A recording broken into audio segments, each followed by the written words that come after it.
যে জুলাই ডিক্লারেশন যেটা করা হয়েছে তার শেষ অধ্যায়ে মাননীয় প্রধান উপদেষ্টা যে পড়লেন সেদিন মানিক মে এভিনিউতে সংসদ ভবনের দক্ষিণ প্লাজায়, যে এটাকে আগামী নির্বাচনের পর 2 বছর পর সংবিধানের একটা তফসিলভুক্ত করা হবে। আমি মনে করি আজকের এই সেমিনার হচ্ছে প্রধান উপদেষ্টার এই জুলাই ঘোষণার এই কথা তীব্র প্রতিবাদ।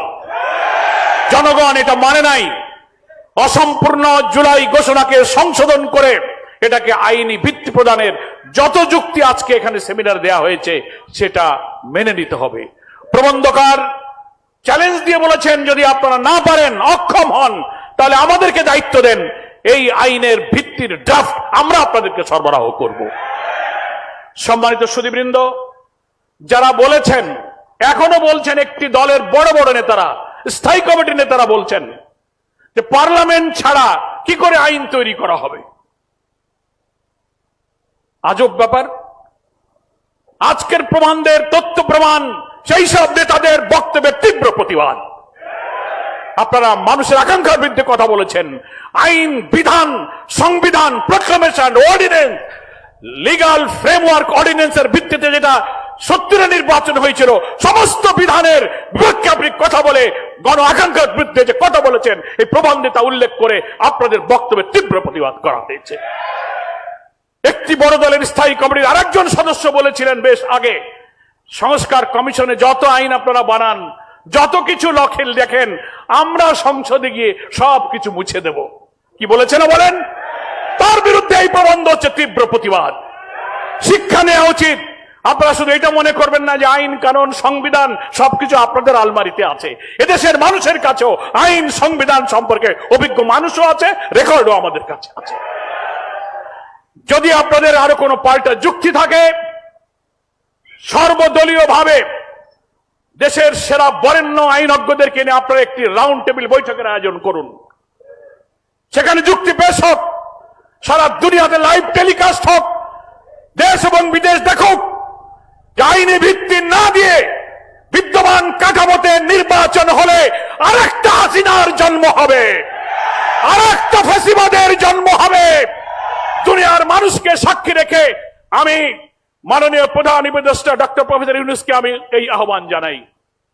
আপনি একদিন সর্বদলীয় বৈঠকে বলেছিলেন, আমরা নেতৃবৃন্দ তাহের ভাইয়ের নেতৃত্বে উপস্থিত ছিলাম, আপনি বলেছিলেন আমাদের ঐক্যমত্য কমিশনে আমরা চেষ্টা করব, কারা পক্ষে আছে, হা আছে কি না আছে, কারা রাজি কি রাজি না, জাতি জানবে, আমি ওয়েবসাইটে দিয়ে সেই ব্যবস্থা করব।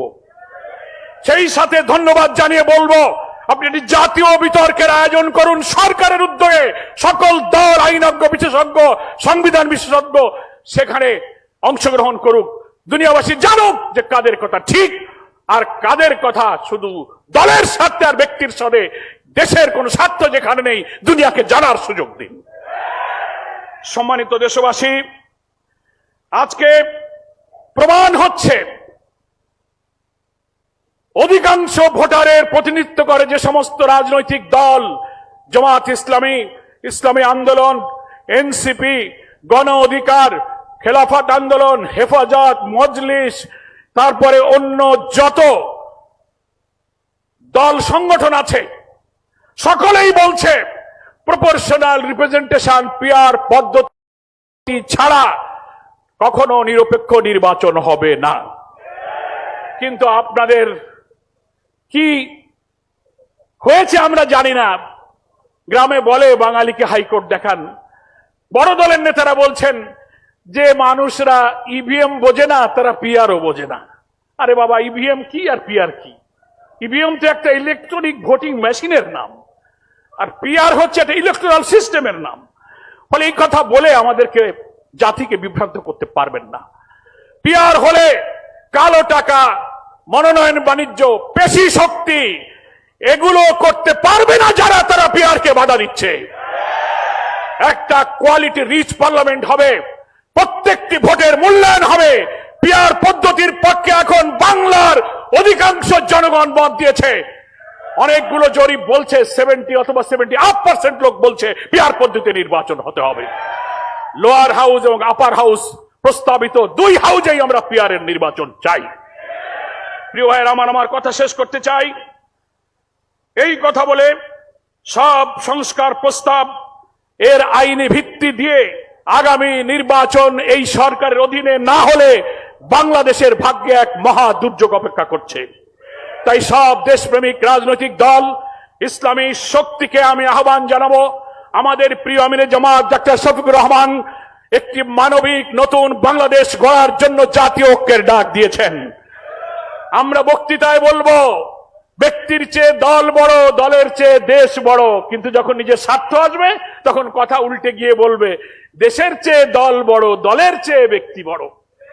এই বাদ দেন, কম্প্রোমাইজ এবং স্যাক্রিফাইজের ভিত্তিতে আসুন জাতীয় ঐক্যে গড়ে তুলে জনগণের আশা আকাঙ্ক্ষা, এত রক্ত, এত ত্যাগ, এত চোখের পানি, মা হারা, সন্তান হারা, স্বামী হারা মানুষের কান্নার আকাঙ্ক্ষার প্রতিফলন ঘটাতে গেলে পিয়ারের ভিত্তিতে আর এই সনদকে আইনি ভিত্তি দিয়ে নির্বাচনের মাধ্যমে সেই আকাঙ্ক্ষা আমরা পূরণ করি। একটি মানবিক, একটি নতুন বাংলাদেশের মাধ্যমে উদাহরণ সৃষ্টি করেছে জামাত ইসলাম। এই যে ডাক্তার তাহের ভাইয়ের নেতৃত্বে আমাদের ঐক্যমত্য কমিশনে জামাতের প্রতিনিধিরা দায়িত্ব পালন করছেন। আমরা অনেক স্যাক্রিফাইস করেছি, আমাদের অনেক প্রস্তাবনা ছিল, সব দলের ঐক্যের স্বার্থে জামাত অনেক কিছু ছাড় দিয়ে হলো আমরা ঐক্যবদ্ধ হওয়ার চেষ্টা করছি। তাহলে বড় বড় দলেরও দায়িত্ব আছে, আপনি স্যাক্রিফাইস করুন, কম্প্রোমাইজ করুন, জুলাইয়ের বিপ্লবের গণ আকাঙ্ক্ষাকে বাস্তবে রূপ দিতে ঐতিহাসিক অবদান রাখুন, জাতির কাছে স্মরণীয় হয়ে থাকুন। আজকের এই জাতীয় সেমিনারে দেশবাসীর প্রতি, রাজনৈতিক দলের প্রতি সেই আহ্বান জানিয়ে আমি আমার বক্তব্য শেষ করছি। আল্লাহ হাফেজ। বাংলাদেশ জিন্দাবাদ, জামাত ইসলামী জিন্দাবাদ।